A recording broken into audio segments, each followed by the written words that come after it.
வெள்ளத்தால் தத்தளிக்கும் ஆந்திரா, தெலுங்கானாவில் படகுகள், ஹெலிகாப்டர்கள் மூலம் மீட்கும் பணி தொடர்ந்து 4வது நாளாக நடைபெற்று வருகின்றன.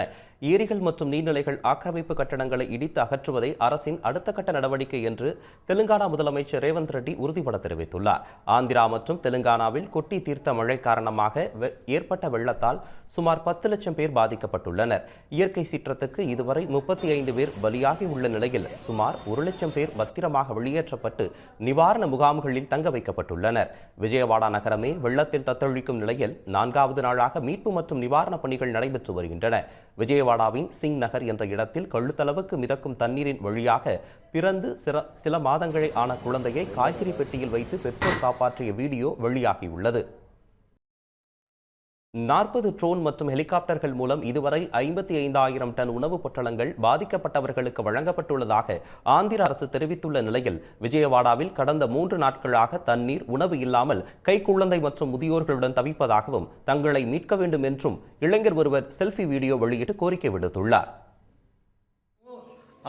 హార్ట్ పేషెంట్ 10 రోజుల క్రితం పుట్టిన బాబు, బాలింత, 2 పసిపిల్లలు, 9 మంది ఆడవాళ్ళు, నడవలేని వాళ్ళు అందరూ ఇరుక్కుపోయాం. దయచేసి అధికారులు మమ్మల్ని సురక్షిత ప్రదేశానికి చేర్చాలని కోరుకుంటున్నాము. గత 3 రోజుల నుంచి మాకు ఆహారము, తాగడానికి నీరు ఏమీ లేవు. పిల్లలకి పాలు కలపడానికి కూడా నీరు లేదు. ఎంతోమందికి అధికారులకి నేను వాట్సాప్లో మెసేజ్ చేశాను, కాల్ చేశాను. మొబైల్ నా స్విచ్ ఆఫ్ అయిపోయే పరిస్థితి వచ్చేసింది.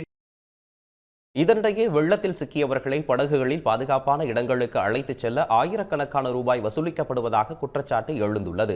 மேலும் சேற்றில் சிக்கிய வாகனங்களை மீட்க வாகனம் ஒன்றுக்கு 15,000 ரூபாய் வசூலிக்கப்படுவதாக பாதிக்கப்பட்டவர்கள் புகார் கூறியுள்ளனர். வெள்ளத்தில் சாலை அடித்துச் செல்லப்பட்டாலும் சுங்க கட்டணம் செலுத்த வேண்டும் என கட்டாயப்படுத்துவதாக வாகன ஓட்டிகள் குற்றம் சாட்டியுள்ளனர். ஆந்திராவில் கனமழையால் சேதமான ரயில் தண்டவாளங்களை போர்க்கால அடிப்படையில் சீரமைக்கும் பணி நடைபெற்று வரும் நிலையில் நேற்றும் 20க்கும் மேற்பட்ட விரைவு ரயில்களின் சேவை ரத்து செய்யப்பட்டன.